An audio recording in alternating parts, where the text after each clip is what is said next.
the importance of negotiators in estate agency. Today I'm joined by Ben Moser, who is an estate and letting agent from South London, and he's here to talk about how the supposed lowly negotiator is the kingpin of estate and letting agency. Talk to me, Ben.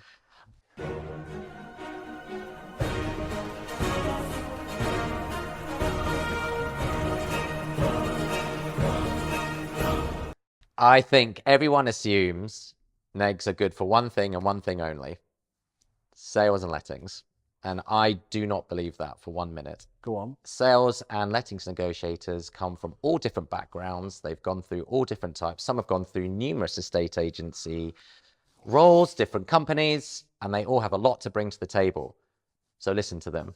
Involve them in the decisions you make, in the marketing strategies. It's not just for some agency up in London. It's not just for people who run a business. They all have ideas and they all should be listened to. Okay. What else should we be doing with our negotiators to make them feel more inclusive and get more value out of them? Make them the face of those campaigns. So rather than it being a business owner who's the person in front of you, if that person has done something, if they've made a sale somewhere that they're really proud of, make the face of that strategy about them, not about the business. Because people buy into people, right? We all know that. You know, whether you're an agency with 5 negotiators, 6 negotiators, or 1, or you're on your own, that sale is you, and you represent your business. Okay, but then putting my negotiators on a pedestal means they might run away and start their own business. They might do, or they might think you value them so much that they want to stay with you for longer because you really value them and believe that they are doing your company the world of good by being the best that they can be. There's a very well-known estate agent coach who says that he believes that you shouldn't show your negs stuff like P&Ls and things like that. What are your thoughts on that? I disagree.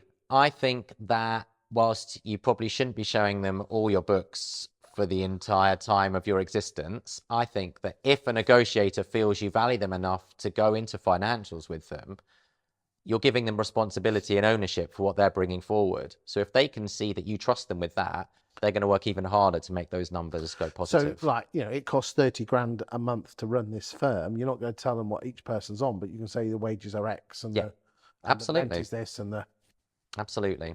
And you know what? I think there's a fear that people will take that and they may run with it. They may use it as a rod or any number of negative connotations, if you will. I believe that people inherently want to make the place they choose to work better because they choose to be there. No one has to be in one place to work. If you show them how it works and why it works and what they do to make it work, then they've got a much more positive outlook on how they can make things better. In the notes, when we were talking, you said be more like Noah Lyles, which I think is the Olympic 100 meter. What did you mean by that? I run loads. I'm an athletics nerd. As you can tell myself, I'm not. But you're very good at lots of things, to be fair. What I meant, I am the reigning British beer mile champion for the national beer mile champion for the round table, by the way. No way. Yeah. That is very cool. So that's a pint on the line, down, go round, with a pint, down, go I've done a beer mile. I'm impressed you've done it that much quicker than I have. There you go, national champion. Well, then you should be more like Noah Lyles too. No, but don't shout about it. I'm sorry, but go on. What does Noah Lyles do then? What I love about Noah Lyles, and he's not everyone's cup of tea.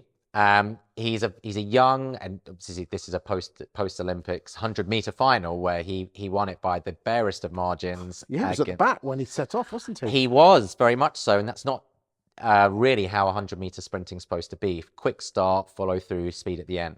And he didn't do that. But what he's very good at, and he doesn't do it, I don't believe he's arrogant about the way he does it.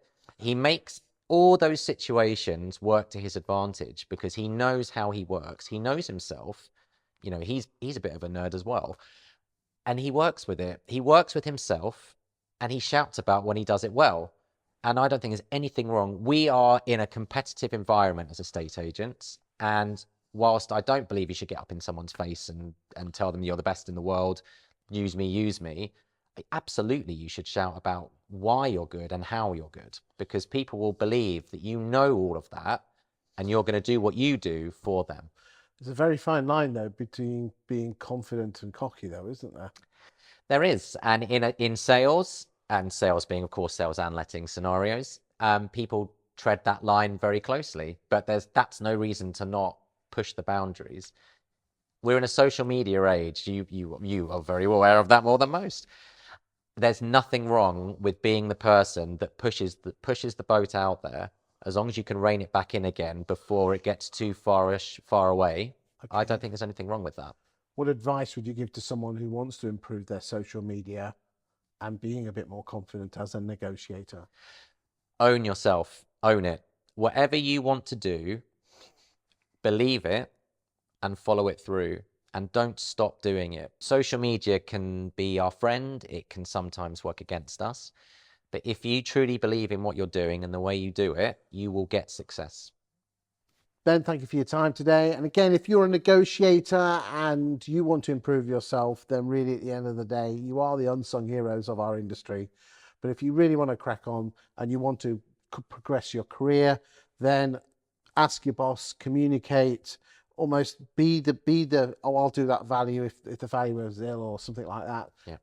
And if you're a valuer and you want to be a branch manager, take more responsibility, use your social media, because you guys are the unsung heroes, and a great neg normally makes a great valuer. Thank you for your time today. Thank you very much.